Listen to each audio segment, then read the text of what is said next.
आप भोपाल दौरे पर हैं, कई मंत्रियों से आपकी मुलाकात हुई है। उनकी समग्र आईडी में अगर त्रुटि पाई गई और उसके कारण उनको परीक्षा में नहीं बैठने दिया गया, इससे बड़े दुर्भाग्य की बात और क्या होगी। कहीं न कहीं आरोप लगा कि कुछ समाज को टारगेट करते हुए कार्रवाई की गई है। इसके लिए आदिवासियों ने रैली भी निकाली। मुख्यमंत्री डॉक्टर मोहन यादव से भी मुलाकात की है। तो क्या मुआवजा किसानों को उचित मुआवजा मिल पाएगा जिससे किसानों को राहत मिले? बेमौसम की बरसात से हमारे किसानों की खेती पूरी की पूरी नष्ट हो गई है। किसान खून के आंसू रो रहे हैं, बहुत पीड़ा में है।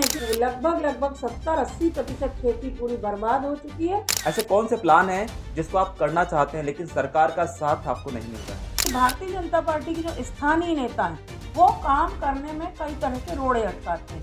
उन्हें जनता से मतलब नहीं है, जनता के कामों से मतलब नहीं है। वो सिर्फ हमसे राजनीतिक द्वेष भाव रखते हैं। बहुत ही हल्की मानसिकता है। इस समुदाय के लोगों को टारगेट करके कार्रवाई की गई है। उदाहरण के तौर पर देखें तो श्रद्धा बारमाटे, गीता बारमाटे, आशुतोष बांगरे और डॉक्टर स्वाति मेश्राम। आपने पूर्व कैबिनेट मंत्री गौरीशंकर बिसेन जी को बड़े अंतर से हराया है।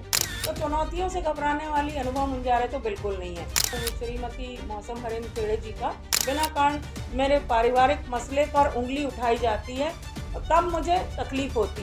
ये सवाल कई लोगों के, कई छात्र छात्राओं के लिए और जो बार बार हार जाते हैं उनके लिए एक प्रेरणा है कि अपनी असफलता का ठीकरा दूसरे पे ना छोड़कर अपना आत्म अवलोकन करना चाहिए।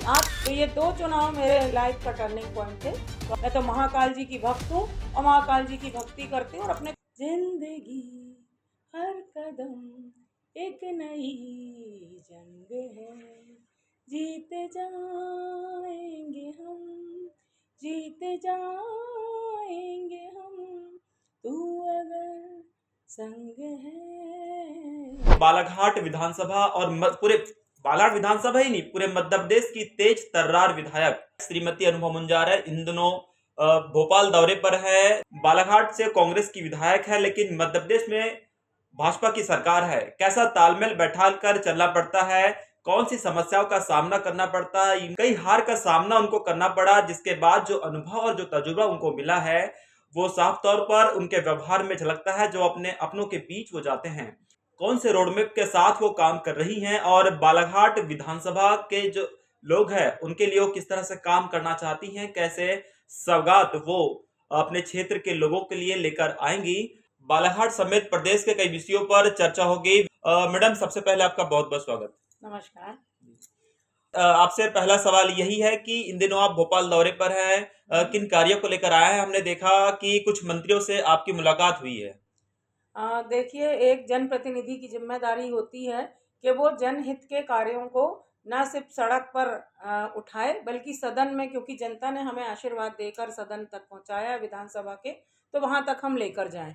और भोपाल चूंकि हमारे मध्य प्रदेश की राजधानी है, तो भोपाल में निश्चित रूप से जो भी हमें काम कराना है, विकास कार्यों को गति देना है, तो हमें भोपाल आना पड़ता है, माननीय मंत्रीगणों से मिलना पड़ता है और अपने क्षेत्र की जो डिमांड्स हैं, जो विकास कार्य हैं, उसके उसके संदर्भ में माननीय मंत्रीगणों से हमको चर्चा करना होती है। तो इसी संदर्भ में मैं भोपाल आई हुई हूँ। विगत 3 दिवस से मैं भोपाल में हूँ और इसमें मैंने हमारे जो पंचायत मंत्री हैं, श्रम मंत्री श्री प्रहलाद सिंह पटेल जी से मैंने भेंट की और हमारे क्षेत्र में सामुदायिक भवन जो निर्माण होना है उनके संदर्भ में मैंने उन्हें पत्र सौंपा और उन्होंने आश्वस्त किया कि मेरा सहयोग रहेगा।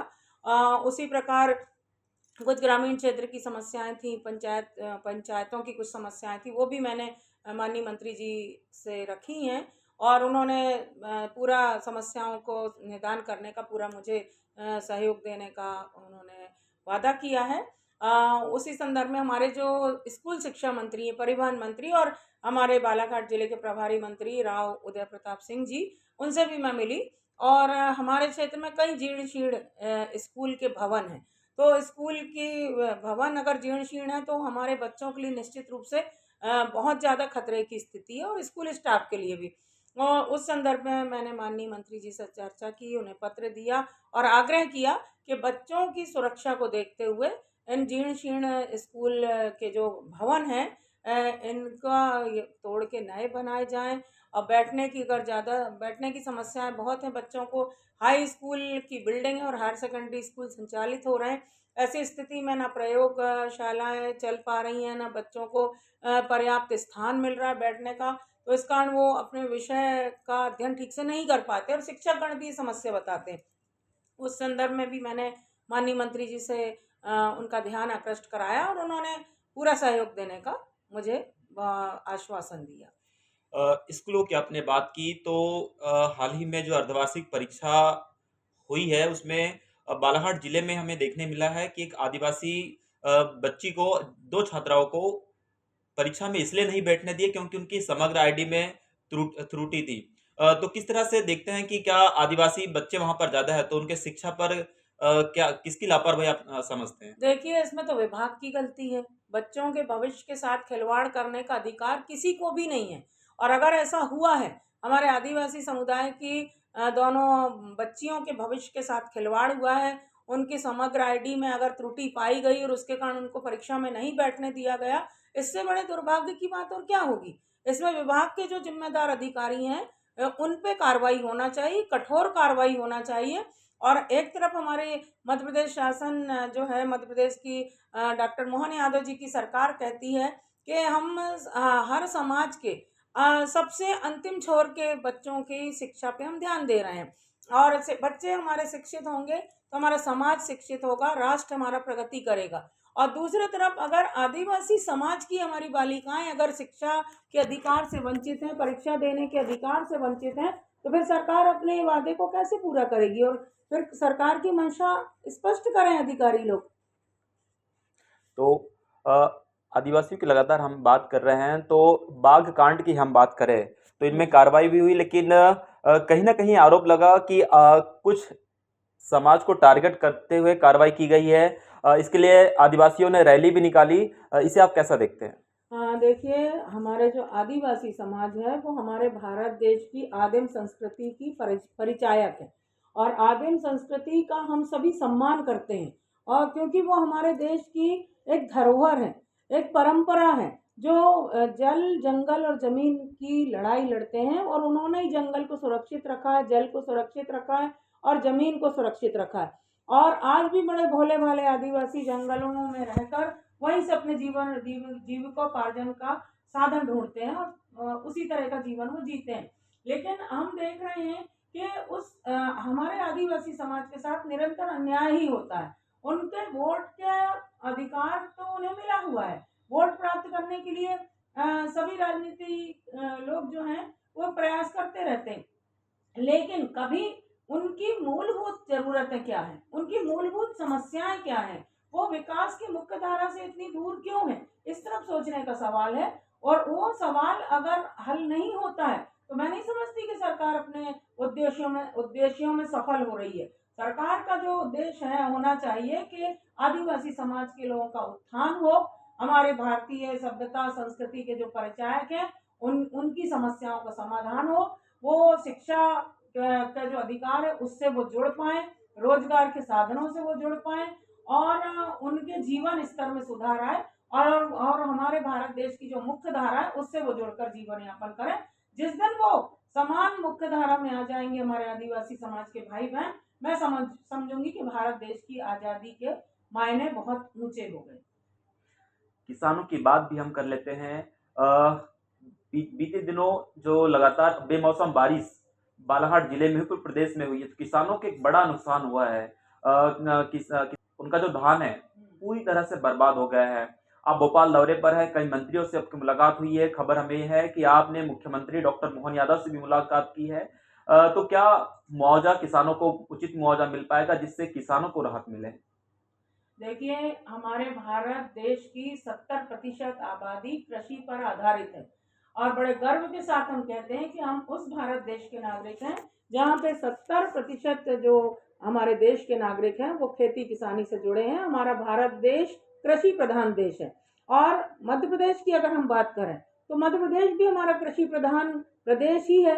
और जब इतनी बड़ी आबादी हमारे देश की प्रदेश की जो खेती किसानी से जुड़ी है, जो अन्नदाता हमारे किसान भाई कहलाते हैं, अगर उन पर कोई संकट है, अगर कोई उनके ऊपर तकलीफ है, तो मैं समझती हूँ कि इतनी बड़ी आबादी पर अगर तकलीफ है तो फिर सरकार का ध्यान आकृष्ट कराने की जिम्मेदारी हम सब जनप्रतिनिधियों की बनती, क्योंकि हम जनता के सेवक हैं। जनता के आशीर्वाद से हम लोगों ने चुनाव जीता है और सड़क से लेकर विधानसभा के सदन तक हम आवाज उठाने के लिए कृत संकल्पित हैं और हमको कृत संकल्पित होना भी पड़ेगा। आज जैसा कि आपने कहा, आज मैं हमारे मध्य प्रदेश शासन के मुख्यमंत्री डॉक्टर मोहन यादव जी से मैं भेंट करने गई सीएम हाउस में, और मैंने इसी मुद्दे पर उनसे निवेदन किया कि हमारा बालाघाट जिला, हम गर्व के साथ कहते हैं कि मध्य प्रदेश का सबसे बड़ा धान उत्पादक जिला है। धान का कटोरा भी हम कह सकते हैं अपने जिले को। और इस समय जो अतिवृष्टि हुई है, बेमौसम की बरसात हुई है, उस बेमौसम की बरसात से हमारे किसानों की खेती पूरी की पूरी नष्ट हो गई है। मैंने खुद कम से कम 15 ग्रामों का दौरा किया, मैं खुद खेत में उतरी, वहाँ जगह जमीन मैंने देखी, जो धान खड़ी है वो भी खराब होने की स्थिति में अतिवृष्टि से, और जो कट गई है वो भी पूरी सड़ने की स्थिति में आ गई है। और कहीं कहीं तो जो हमारे धान धान है वो अंकुर आ गए हैं उसमें। इतनी गंभीर स्थिति, किसान खून के आंसू रो रहे हैं, बहुत पीड़ा में है, क्योंकि खेती किसानी से जुड़ा जो हमारा किसान भाई है उसके पास आय का, जीविकोपार्जन का कोई जरिया नहीं है। उनके पास सिर्फ वही अपनी खेती है, वही अनाज है, और उसी के बल पे वो पूरा अपना साल भर का जो कार्य योजना है वो बना के चलते हैं, अर्थव्यवस्था को सुचारू रूप से चलाने का प्रयास करते हैं। तो ऐसी स्थिति में किसानों को बहुत भारी नुकसान हुआ है। मैंने माननीय मुख्यमंत्री जी का ध्यान आकृष्ट कराया, उनसे आग्रह किया कि बालाघाट जिले के हमारे किसानों को लाखों करोड़ों रुपए की आर्थिक क्षति हुई है। उनकी लगभग 70-80% खेती पूरी बर्बाद हो चुकी है। इसलिए अतिशीघ्र सर्वे, जो सर्वे चल रहा है प्रशासन की तरफ से, वो धीमी गति से चल रहा है, संतोषप्रद हम नहीं कह सकते। तो सर्वे तेज गति से हो और सही तरीके से हो, बिना भेदभाव के हो, और किसानों को सही मुआवजा मिले, अच्छा मुआवजा मिले। कम से कम उनने जो जो लागत लगाई है उसकी तो भरपाई हो, जिससे वो कुछ किसी हद तक वो खड़े तो हो पाए। ये मैंने माननीय मुख्यमंत्री जी को पत्र भी सौंपा है, और उनसे मैंने हमारे बालाघाट जिले के किसानों को उचित मुआवजा दिए जाने का आग्रह भी किया है। जी। प्रदेश में आपकी सरकार नहीं है, बालाघाट जिले में किस तरह से कार्यों को करने में आपको समस्या हो रही है? ऐसे कौन से प्लान हैं जिसको आप करना चाहते हैं लेकिन सरकार का साथ आपको नहीं मिल रहा है? देखिए, विकास तो सबसे बड़ा मुद्दा होता है किसी भी जनप्रतिनिधि के लिए, चाहे वो मैं क्यों ना रहूं। हम चुनाव लड़ते हैं, हम एक कार्य योजना बना के जनता को बताते हैं। हमारी पार्टी ने जो मैनिफेस्टो बनाया उसको हम जनता के सामने लेकर आए, और हमने बताया कि भाई आप हमें अपना, माननीय जनता से निवेदन किया कि आपका अगर आशीर्वाद मिला और हम जीतेंगे तो हम इस तरह से विकास कार्य करेंगे। तो उस कड़ी में काम तो करने की हमारी पूरी मंशा है, हम कर भी रहे हैं। और जैसा कि मैं आपको बता दूं कि एक विधायक की जो विकास निधि होती है वो क्षेत्र के विकास के लिए होती है, उसको तो मैं पूरा 100% मैंने पिछले कार्यकाल में भी पूरा खर्च किया था विकास कार्यों के लिए, चाहे सड़कों की बात हो, चाहे सभा मंचों की बात हो, चाहे पेयजल की व्यवस्था की बात हो, सब तरफ मैंने प्रयास किया था। और अभी इस बार भी मेरी यही भी कोशिश है कि मैं जनहित के कार्य निरंतर करती रहूं। अब जहां तक शासन स्तर की बात है तो मैं बिल्कुल आपके माध्यम से स्पष्ट रूप से कह देना चाहती हूँ कि यहाँ पर कांग्रेस भाजपा की बात आती भी है, वो इसलिए क्योंकि भारतीय जनता पार्टी की जो स्थानीय नेता हैं वो काम करने में कई तरह के रोड़े अटकाते हैं। उनको ऐसा लगता है कि ये जीते हैं, जीतने के बाद अगर ये काम करेंगे, सरकारी तंत्र से काम करवाएंगे, तो ये और मजबूत हो जाएंगे और हमारे लिए आने वाले चुनाव में और बड़ी चुनौती बनेंगे। उन्हें जनता से मतलब नहीं है, जनता के कामों से मतलब नहीं है, वो सिर्फ हमसे राजनीतिक द्वेष भाव रखते हैं। बहुत ही हल्की मानसिकता है, लगातार हम देख रहे हैं। मेरा तो प्रयास निरंतर चल रहा है। मेरे चुनाव जीतने के बाद पहले भी जो प्रयास हुए होंगे, मैंने जो अपने कार्यकाल की मैं बात करूं, पुरानी बातों पे नहीं जाना चाहती, मैंने अथक प्रयास किया, विधानसभा में सवाल लगाया, याचिका लगाई, प्रश्न लगाए, और माननीय मंत्रीगणों से मैंने आग्रह किया, तो आईटीआई की स्वीकृति मिली लालबर्रा में, ठीक है। सीएम राइस, जिसको अब सांदीपनी स्कूल कहा जाता है, उसकी लालबर्रा में स्वीकृति मिली। उसके बाद हमारे जो 30 बिस्तर का अस्पताल है बालाघाट में सामुदायिक स्वास्थ्य केंद्र, वो 50 बिस्तरों का उसका उन्नयन हुआ और बहुत जल्दी उसकी निविदा निकल के और काम वहाँ पे शुरू होने वाला है। उसी तरह जो हमारा ग्राम पंचायत मुरझड़ खोंगा टोला का इलाका है, वहाँ पर पुल की बहुत लंबी मांग थी। बहुत दिनों से वहाँ के कम से कम 12-15 गाँव के ग्रामीण बहुत प्रभावित होते थे बारिश के दिनों में नदी पार करने में। तो वहाँ से पुल की स्वीकृति मैंने प्रयास करके दिलवाई। हमारे माननीय लोक निर्माण मंत्री जी से मैंने आग्रह किया, बजट में शामिल हुआ और 9 करोड़ की लागत से वो पुल भी निर्माण होने जा रहा है। बहुत जल्दी उसकी भी कार्रवाई शुरू हो जाएगी। उसी प्रकार से हमारे लालबर्रा क्षेत्र में ही, बालाघाट लालबर्रा क्षेत्र में ही बघोली स्कूल है।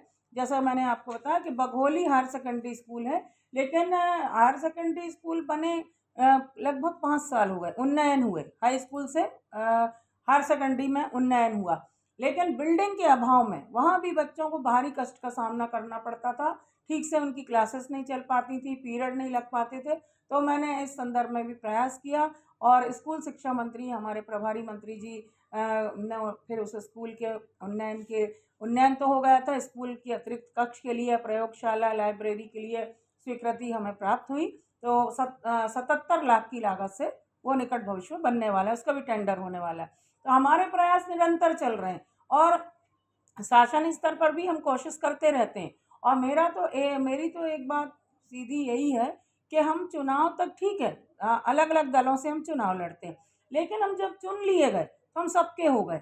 और इसी तरह से डॉक्टर मोहन यादव जी की सरकार, भले ही भारतीय जनता पार्टी की सरकार है, लेकिन वो पूरे मध्य प्रदेश की सरकार है। हमारे मुख्यमंत्री पूरे मध्य प्रदेश के हैं। तो अगर बालाघाट विधानसभा क्षेत्र के विकास की भी बात आएगी तो माननीय मुख्यमंत्री जी को बिना भेदभाव के काम में विकास कार्यों में अपना योगदान देना पड़ेगा, क्योंकि जनता का अधिकार है, मौलिक अधिकार है।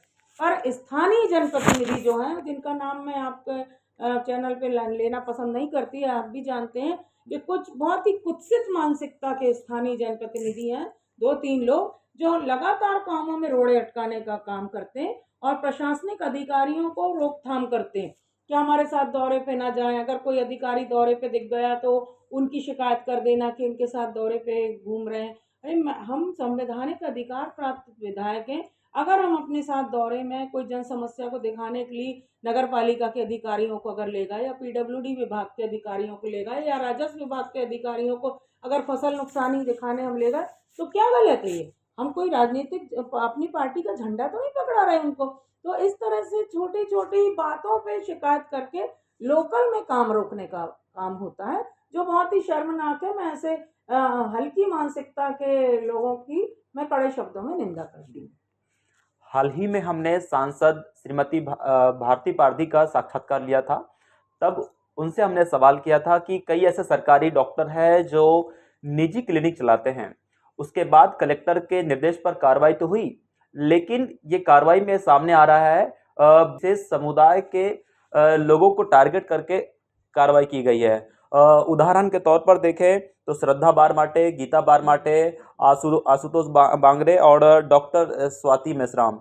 तो इसे आप कैसा देखते हैं? देखिए, सबसे पहली बात तो ये है कि जो सरकारी डॉक्टर हैं, शासकीय सेवा में जो हैं, वो किसी भी समुदाय के हों, जाति के हों, धर्म के हों, लेकिन सबसे बड़ा उनका जो कर्तव्य है, वो कर्तव्य है जन सेवा करना, मरीजों की सेवा करना, उनके स्वास्थ्य की रक्षा करना, उनके जीवन की रक्षा करना।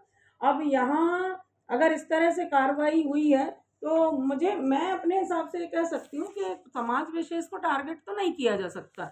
जहाँ गलतियाँ पाई गई होंगी, मुझे लगता है वहीं पे ही कार्रवाई हुई होगी। लेकिन इसमें मेरा जिला प्रशासन से, हमारे जिला कलेक्टर से मेरी यही राय है उनको कि और गहन जांच करवाएं, गहनता से जांच करवाएं। और जितने भी शासकीय सेवा में डॉक्टर हैं और वो निजी चिकित्सालय अगर चला रहे हैं, वो तो उनकी भी बात यानी शिकायत जो है या जो गलतियां हैं, जो निजी चिकित्सालय उनके अस्पताल चल रहे हैं, वो भी सामने आना चाहिए। ये बात बिल्कुल विशेष समुदाय को अगर टारगेट करके की जा रही है तो ये तो मैं गलत मानूंगी। लेकिन अगर नियम विरुद्ध कोई भी काम करे, अगर मैं भी करूं, तो नियम विरुद्ध ही होगा, उसमें किसी विशेष समुदाय या समाज की बात तो नहीं आना चाहिए। आप भी जानते हैं, आप भी बालाघाट जिले में हैं, कई ऐसे और भी समाज के डॉक्टर हैं जो चला रहे हैं निजी क्लिनिक हम्म। में अपना सरकारी डॉक्टर, लेकिन इनको ही टारगेट करके कार्रवाई की गई है। नहीं, ये अगर ऐसा है, मुझे तो बहुत अंदर तह तक तो मैं नहीं गई हूँ, लेकिन अगर समाज विशेष को टारगेट करके अगर कार्रवाई की गई है जिला प्रशासन के द्वारा, तो मैं इसका विरोध करती हूँ, कड़े शब्दों में निंदा करती हूँ। मैंने कहा ना, एक चिकित्सक की कोई जाति धर्म मजहब से ऊपर उठ के सबसे बड़ा कर्तव्य होता है किसी का जीवन बचाना। ईश्वर की के बाद अगर हम भगवान के रूप में मानते हैं तो एक डॉक्टर को मानते हैं। अगर हम अपने मरीज को लेकर अस्पताल जाते हैं तो हम डॉक्टर जब हम मरीज का की नब्ज पकड़ता है तो हमें यह लगता है कि अब हम सुरक्षित हाथों में अपने मरीज को ले आए हैं और ये निश्चित रूप से हमारे मरीज के जीवन की रक्षा करेंगे। अगर ऐसी स्थिति में अगर डॉक्टर एकदम ही व्यावसायिक हो जाए, वो निजी स्वार्थ में लग जाए, निजी अपने क्लिनिक चला रहे हैं और शासकीय सेवा में ध्यान नहीं दे रहे हैं, और अब बूढ़े जिला चिकित्सालय की कई शिकायतें भी निरंतर आती हैं, आपको भी पता है। और बीच में तो मैं 9 साढ़े 9 बजे रात को मैंने निरीक्षण किया था अस्पताल के अंदर करते रहते जाकर, हैं आप। और एक एक कर्मचारियों से मैंने देखा था, मुलाकात की थी, और कई अपनी सीट से नदारद पाए गए थे। रात्रिकालीन जो परिचारिकाएं हैं वो भी नहीं थी। इस बात की मैंने आपत्ति ली थी, और सिविल सर्जन जो डॉक्टर नीलय जैन है उनसे भी मैंने बात कही थी कि आप व्यवस्था सुधारें, सुचारू रूप से व्यवस्था चले। और सरकारी अस्पताल में ज़्यादातर दूर दराज के लोग आते हैं, गरीब तबके के लोग आते हैं, उनको निःशुल्क उपचार मिले, पर्याप्त उपचार मिले, चिकित्सक उनका पूरा ध्यान रखें, यहाँ का स्टाफ उनका पूरा ध्यान रखे, आपके पंखे, कूलर, बिस्तर की चादरें, पूरी व्यवस्थाएं, सफाई, इस सब पे आपको ध्यान देने की आवश्यकता है। और तो मेरा निरंतर प्रयास रहता है, और अभी भी कुछ शिकायतें जो मैं देख रही हूँ अभी सोशल मीडिया में और प्रिंट मीडिया में, तो अब मैं परसों तक बालाघाट पहुंच जाऊंगी, तो फिर से मेरा अस्पताल का निरीक्षण होगा। मैं चाहती हूँ कि आम जनता को उचित स्वास्थ्य की सुविधाएं निःशुल्क मिलें शासकीय अस्पतालों में। आपने पूर्व कैबिनेट मंत्री गौरीशंकर बिसेन जी को बड़े अंतर से हराया है। इसके बाद उनकी बेटी मौसम बिसेन अब आने वाले समय चुनाव में मैदान में उतरने के मूड में हैं। हाल ही में हमने साक्षात्कार लिया तो उन्होंने कहा है कि आने वाला जो चुनाव होगा वो कड़ी चुनौतियों के साथ होगा। इसे आप कैसा देखते हैं? देखिए, एक जो लड़ाकू व्यक्ति होता है, जो जुझारू होता है, जो योद्धा होता है, उसके सामने हमेशा कड़ी चुनौती ही होती है। तो चुनौतियों से तो घबराने वाले हम लोग हैं ही नहीं। हम तो महान क्रांतिकारियों को, महान महापुरुषों को, जिन्होंने देश की आज़ादी के लिए, समाज के उत्थान के लिए, राष्ट्र की प्रगति के लिए जिन्होंने अपना सर्वस्व निछावर किया, हम तो उनको अपना मानते हैं, अपना मार्गदर्शक मानते हैं। तो चुनौतियों से घबराने वाली अनुभव मुंजारे तो बिल्कुल नहीं है। और रहा सवाल श्रीमती मौसम हरिन खेड़े जी का, तो उसमें इतना ही मैं कहना चाहती हूँ कि उनकी इच्छा तो वर्षों से चुनाव लड़ने की है, वो इस बार नहीं हो रही है। उनकी इच्छा तो 2019 से उनकी इच्छा है कि वो चुनाव लड़ें। लोकसभा चुनाव में आप जैसा कि सभी जानते हैं कि उनका नाम चल भी गया था, टीवी में पट्टी भी चल गई थी, और उसके बाद फिर किन्हीं कारणों से पार्टी का अंदरूनी मामला है उनका, तो नाम बदल दिया गया और डॉक्टर ढाल सिंह बिसेन जी का नाम आ गया। उसके बाद आपने देखा 2023 में विधानसभा का चुनाव में भी उनको टिकट मिल गई थी, और बधाइयाँ, मिठाइयाँ, गुलदस्ते सब हो गए थे, बांट दिए गए थे। और उसके बाद फिर अचानक वो भी अब पार्टी का आंतरिक मामला है, उनकी टिकट बदल दी गई, और उनके पिताजी श्री गौरीशंकर बिसेन जी चुनाव में उतरे। तो ये तो उनकी मंशा लगातार चल रही है, और चलना भी चाहिए। कहते हैं ना, क्या व्यक्ति की इच्छाएं तो हमेशा जीवित रहना चाहिए, स्वाभाविक है, उसमें मुझे कुछ भी नहीं कहना है। हाँ, जहाँ मेरे चुनौती की बात है तो मैं चुनौती को स्वीकार करने वालों में से हूँ, और मेरा लक्ष्य किसी के आत्मसम्मान को चोट पहुँचाना कभी नहीं रहा, मेरा उद्देश्य कभी नहीं रहा।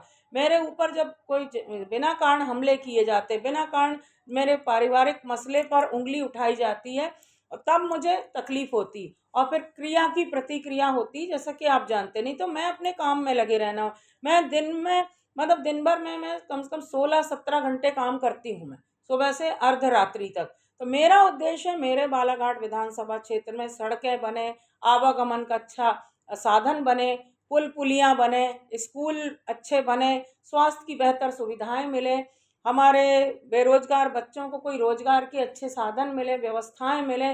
ये मेरा उद्देश्य है, महिलाओं का सशक्तिकरण हो, इस दिशा में हम अच्छा से अच्छा काम कर सकें, कानून व्यवस्था सुदृढ़ रहे। मेरा ध्यान इस तरफ रहता है। मुझे किसी पे कीचड़ उछालना, किसी का अपमान करना मेरे स्वभाव में न कभी था। मैं तो महाकाल जी की भक्त हूँ और महाकाल जी की भक्ति करती हूँ और अपने काम से काम रखती हूँ। और मैं एक और बात बताऊँ आपको कि 5 उप स्वास्थ्य केंद्रों की भी स्वीकृति हुई हमारे क्षेत्र में, बालाघाट विधानसभा क्षेत्र में, जो लगभग पूर्णता की ओर है, बनने पे ही बिल्कुल आ गए हैं। तो हमारा काम चल रहा है निरंतर और हम करते रहेंगे जब तक जनता ने सेवा करने का अवसर दिया। हम निरंतर जन सेवा के रास्ते पे चलते रहेंगे, हमारा यही कर्तव्य रहेगा। एक अंतिम सवाल है, ये सवाल कई लोगों के लिए, कई छात्र छात्राओं के लिए और जो बार बार हार जाते हैं उनके लिए एक प्रेरणा है कि मैं जब बालाघाट की राजनीति को पढ़ने की कोशिश किया, पढ़ रहा था, तो 1985-90 से आप लगातार मैदान में हैं। इस बीच में जितने बार आप जीते नहीं, उतने बार हार का सामना आपको करना पड़ा। बिल्कुल सही है। और कहते हैं जो हार का स्वाद जो चखता है वो बहुत अनुभवशील होता है, उसको हर चीज का नॉलेज होता है, हर चीज की समझ होती है। कई लोग एक दो हार में ही पीछे हट जाते हैं, उनको क्या संदेश देना चाहेंगे? ये आपका बहुत अच्छा सवाल है। मैं हमेशा यही सोचती हूँ, मैंने कहा ना, एक तो चुनौती जीवन में होना चाहिए। जब तक आपकी लाइफ में चैलेंज नहीं है, आपको कुछ कर गुजरने का जज्बा आपके अंदर पैदा नहीं होगा। सबसे पहले तो चुनौतियों को स्वीकार करने की हमारे अंदर हिम्मत होना चाहिए। दूसरी बात यह है कि अगर हम आज असफल हुए हैं, तो अपनी असफलता का ठीकरा दूसरे पे ना फोड़कर अपना आत्म अवलोकन करना चाहिए, आत्म मंथन करना चाहिए और ये देखना चाहिए कि हम कहाँ कम हैं, कहाँ कमज़ोर हैं, कहाँ हमारी खामी है। तो मुझे ईश्वर की कृपा से और जनता का इतना बड़ा आशीर्वाद मिला कि लगातार मैं संघर्ष करती रही। 1993 में मैंने पहला विधानसभा का चुनाव लड़ी थी किरनापुर विधानसभा क्षेत्र से और ऐसा कुछ योग संयोग बना कि जनता का आशीर्वाद मुझे बहुत बड़ा मिला। पहली बार में ही मैं दूसरे नंबर पे आ गई थी विधानसभा चुनाव में और उसके बाद विधानसभा चुनाव की भी राह में चलती रही। मैंने 3 विधानसभा चुनाव लगातार किरनापुर विधानसभा क्षेत्र से लड़े। उस समय किरनापुर विधानसभा क्षेत्र अस्तित्व में था। फिर उसी अवधि में नगर पालिका के डायरेक्ट इलेक्शन आ गए। आदरणीय दिग्विजय सिंह जी की सरकार थी और सरकार ने फैसला लिया कि नगर पालिका अध्यक्ष का चुनाव सीधे जनता करेगी। तो पूरे बालाघाट शहर की जनता की ये बहुत बड़ी कृपा हुई, सबकी उम्मीदवार मैं बनी। मैंने कभी सोचा भी नहीं था कि मैं कभी नगर पालिका अध्यक्ष बनूंगी, लेकिन पूरे शहर के संभ्रांत नागरिक बंधुओं ने, बहनों ने ये बात रखी कि अनुभा भाभी, आपको नगर पालिका अध्यक्ष का चुनाव लड़ना चाहिए। मैं पार्षद भी रही 4-5 साल तक। उस अवधि में फिर मैंने चुनाव लड़ी और जनता का बहुत बड़ा आशीर्वाद मुझे मिला कि मैं रिकॉर्ड मतों से उस चुनाव को जीती, निर्दलीय और बिना आरक्षण के। महिला आरक्षण नहीं था नगर पालिका अध्यक्ष का, बिना आरक्षण के मैं भारी मतों से जीती और बालाघाट नगर पालिका के 100 साल के इतिहास में पहली महिला अध्यक्ष बनने का मुझे गौरव मिला।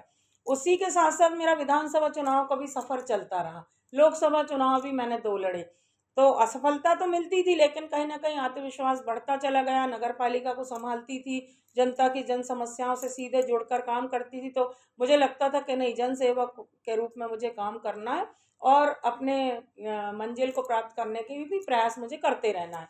और फिर बालाघाट विधानसभा जब परिसीमन हो गया, किरनापुर क्षेत्र समाप्त हो गया, तो फिर बालाघाट विधानसभा क्षेत्र, क्योंकि मैं नगर पालिका अध्यक्ष आप सबके आशीर्वाद से बन चुकी थी, तो मेरा फिर कार्य क्षेत्र यहाँ पे ज़्यादा हो गया और फिर लगातार मैं चुनाव लड़ती रही। बालाघाट विधानसभा क्षेत्र का जब मैंने मतलब चौथा चुनाव, मैंने 3 चुनाव किरनापुर और चौथा जो विधानसभा का मेरा चुनाव था और पहला चुनाव विधानसभा बालाघाट का बोल सकते हैं अपन, तो मुझे 15,000 वोट मिले, तीसरी पोजीशन बनी। फिर उसके बाद जब दोबारा चुनाव मैंने लड़ी तो फिर मुझे मिले 29,500 वोट। तो मुझे लगा कि मेरे वोट बढ़ रहे हैं, जनता का आशीर्वाद मिल रहा है मुझे। फिर 2013 का वो एक ऐतिहासिक दौर आया जब मुझे 70,000 मतदाता बंधुओं ने, बहनों ने बहुत ताकत के साथ चुनाव में एक तरह से जीत के करीब लाकर खड़ा कर दिया।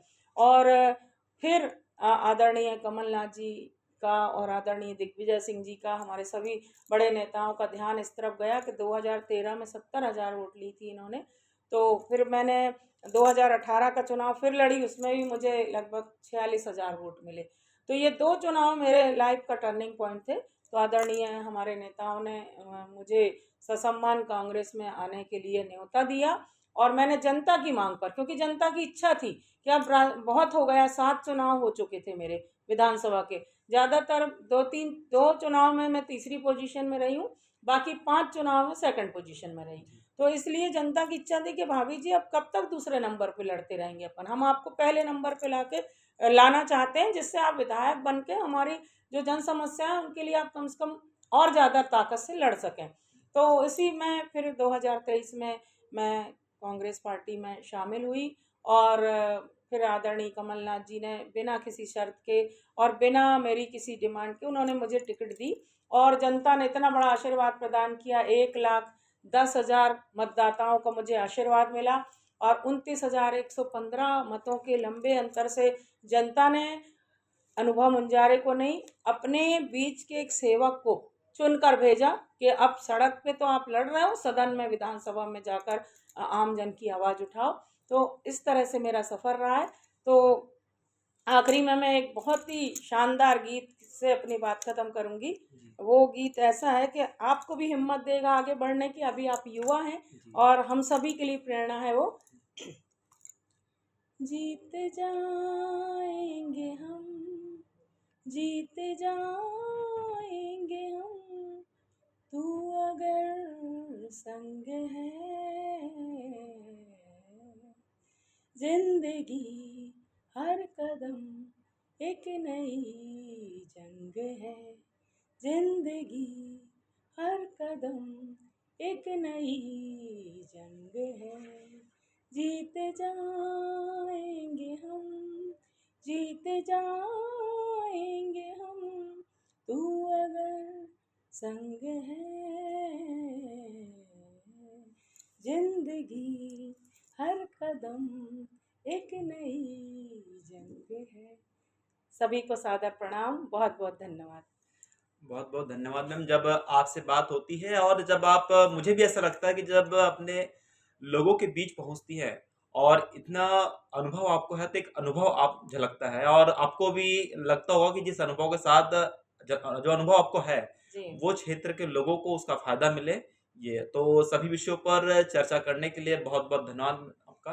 आपको भी बहुत बहुत धन्यवाद कि आपने बहुत अच्छे सवाल लेकर आए आप, और इसी तरह हम मिलते रहें और जन हितैषी चर्चा करते रहें। और मेरी कहीं आपको खामी अगर नज़र आती एज ए पत्रकार, तो आप वो भी मुझे बताएं। मैं उनमें से नहीं हूँ कि मेरी तारीफ कोई करे तो मैं खुश रहूं, मैं चाहती हूँ कि मेरी कमियों को आप बताएं, जिससे मैं उन कमियों को सुधार कर सकूं। जी जी तो बहुत अच्छा लगा आपसे बात करके। जी आपके भी सुखद उज्जवल भविष्य की कामना करती हूँ, और लोकतंत्र के चौथे स्तंभ को मैं प्रणाम करती हूँ। जी। जय हिंद, जय भारत। तो हम बात कर रहे थे बालाघाट विधानसभा और पूरे बालाघाट विधानसभा ही नहीं, पूरे मध्य प्रदेश की तेज तर्रार विधायक श्रीमती अनुभा मुंजारे जी से हमने उनसे किसानों के मुद्दों पर बात की। बालाघाट से कांग्रेस की विधायक है, लेकिन मध्य प्रदेश में भाजपा की सरकार है, कैसा तालमेल बैठा कर चलना पड़ता है, कौन सी समस्याओं का सामना करना पड़ता है, इनको उन्होंने बखूबी बताया। इसके अलावा जिस तरह से सरकार से लड़ झगड़ करके वो अपने क्षेत्र के विकास के लिए काम लाती हैं, इसको भी बताया। किस तरह से उनके कामों में स्थानीय जो भाजपा के नेता है वो रोड़ा डालते हैं, इसको भी उन्होंने बताया। हालांकि नाम उन्होंने सार्वजनिक नहीं किया। इसके अलावा जो उन्होंने सबसे अच्छी बात उन्होंने बताई कि कई हार का सामना उनको करना पड़ा, जिसके बाद जो अनुभव और जो तजुर्बा उनको मिला है वो साफ तौर पर उनके व्यवहार में झलकता है, जो अपने अपनों के बीच वो जाते हैं। इस बीच उन्होंने ये भी बताया कि कौन से रोडमैप के साथ वो काम कर रही हैं और बालाघाट विधानसभा के जो लोग हैं उनके लिए वो किस तरह से काम करना चाहती हैं, कैसे सौगात वो अपने क्षेत्र के लोगों के लिए लेकर आएंगी। इसी तरह और भी बड़े राजनेताओं के इंटरव्यूज को देखने के लिए आप बने रहिए बालाघाट हलचल न्यूज के साथ। धन्यवाद।